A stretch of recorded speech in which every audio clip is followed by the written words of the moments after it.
এই পুরো ব্যাপারটা হুমায়ুন কবির পুরো একেবারে ওই ফেসে গেল হুমায়ুনের ঢোল। তো হুমায়ুনের একা তো ঢোল ফাঁসেনি, হুমায়ুন বিজেপির নাম করেছে এবং হুমায়ুনের সঙ্গে যারা যারা ছিল সকলে তো কার্যত এক শব্দবন্ধনীতে আটকে যাচ্ছেন।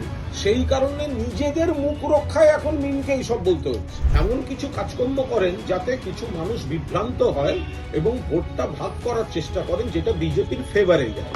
তো ওরা এসেছিলেন, এসে আবার হুমায়ুনের সঙ্গে দোস্তি করেছিলেন। তো হুমায়ুনের সঙ্গে দোস্তির পর এত অ্যালায়েন্স হলো, এখন হুমায়ুন ফেসে গেল হুমায়ুনের ঢোল। তো তারপরে এখন লোক লজ্জায় বলছেন আমরা এখন সরে যাচ্ছি, কিন্তু আপনাদের তো উদ্দেশ্যটা এক ছিল। হুমায়ুন সম্পর্কে এখনো মোহাম্মদ সেলিমের কথা শোনা যাচ্ছে না কেন?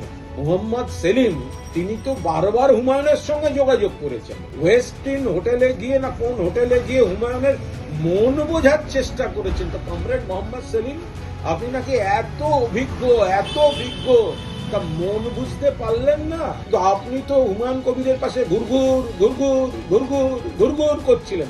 মন বোঝার কি হলো? এখন অব্দি তো আপনার কোনো কড়া স্টেটমেন্ট দেখা গেল না। হঠাৎ ভোটের আগে এসে এটা হয়নি বলে কিছু মানুষকে ভুল বুঝিয়ে এমন ভাবে ভোটটা কাটা যাতে এখন হুমায়ুন পুরোদস্তুর ফেসে গেছেন এবং লোককে ফাঁসিয়ে বসে আছেন। তো সেই জায়গায় দাঁড়িয়ে তারা এখন নিজেদের কোনোভাবে মুখ রক্ষার জন্য এইসব সরে যাই করছেন। ধরাটা হুমায়ুন কবির একেবারে পুরোদস্তুর নিজেই ফাঁস করে বসে আছেন।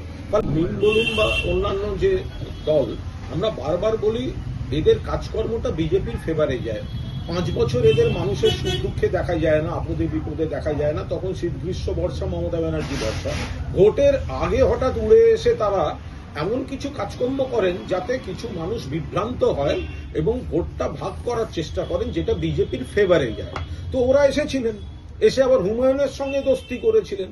তো হুমায়ুনের সঙ্গে দোস্তির পর এত অ্যালায়েন্স হলো, এখন হুমায়ুন ফেসে গেল হুমায়ুনের ঢোল। তো তারপরে এখন লোক লজ্জায় বলছেন আমরা এখন সরে যাচ্ছি, কিন্তু আপনাদের তো উদ্দেশ্যটা এক ছিল, অর্থাৎ এমন ভাবে কিছু মানুষকে কনফিউজ করে ভোট কাটা যাতে বিজেপির উপকার হয়। এখন হুমায়ুন পুরোদস্তুর ফেসে গেছেন এবং লোককে ফাঁসিয়ে বসে আছেন। তো সেই জায়গায় দাঁড়িয়ে তারা এখন নিজেদের কোনোভাবে মুখ রক্ষার জন্য এইসব সরে যাই করছেন। ভোটের আগে বক্তব্য বলে টুইট করে এসে হাজির হচ্ছেন। ভোট 5 বছর কোথায় ছিলেন? সারা বছর তো দেখা যায় না।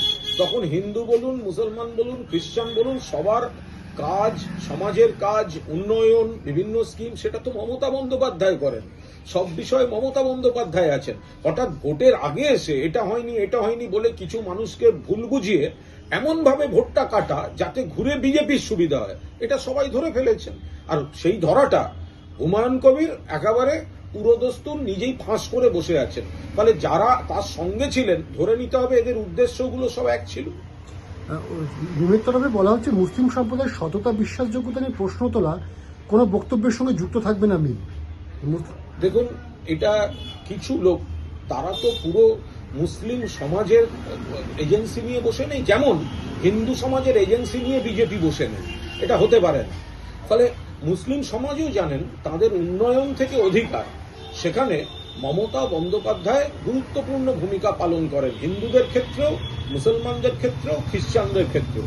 ফলে হিন্দু, মুসলমান, খ্রিস্টান এই গোটা বিষয় নয়, বিষয় হচ্ছে সকলের ভালো থাকা। এখন এই পুরো ব্যাপারটা হুমায়ুন কবির পুরো একেবারে ওই ফেসে গেল হুমায়ুনের ঢোল। তো হুমায়ুনের একা তো ঢোল ফাঁসেনি, হুমায়ুন বিজেপির নাম করেছে এবং হুমায়ুনের সঙ্গে যারা যারা ছিল সকলে তো কার্যত এক শব্দবন্ধনীতে আটকে যাচ্ছেন। সেই কারণে নিজেদের মুখ রক্ষায় এখন মিনকে এইসব বলতে হচ্ছে। হুমায়ুন সম্পর্কে এখনো মোহাম্মদ সেলিমের কথা শোনা যাচ্ছে না কেন? মোহাম্মদ সেলিম তিনি তো বারবার হুমায়ুনের সঙ্গে যোগাযোগ করেছেন।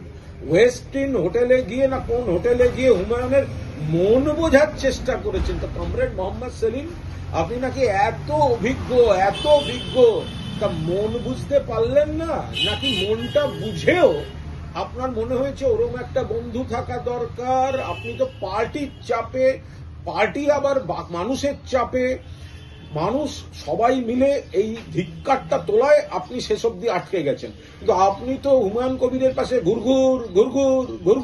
ঘুরঘুর করছিলেন।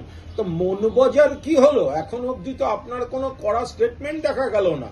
মন বোঝার পর কি কি বুঝেছিলেন সেটা আর একবার স্পষ্ট করে সকলকে জানালে ভালো হয়। আপনি কিন্তু সম্পর্ক ছেদ করেননি, চারপাশের বিরূপ প্রতিক্রিয়ায় আপনার পার্টি এবং বামফ্রন্ট আপনাকে বাধ্য করেছে যে হুমায়ুনের সঙ্গে বেশি এগোবেন না, কিন্তু আপনি যে কারণে ঘুরঘুর করছিলেন তো সে বিষয়টা এবার বলুন, এআইটা বেরোনোর পর বলুন, নাকি ওই তালে আপনিও একটা এমএলএ হয়ে যাওয়ার তাল করছিলেন।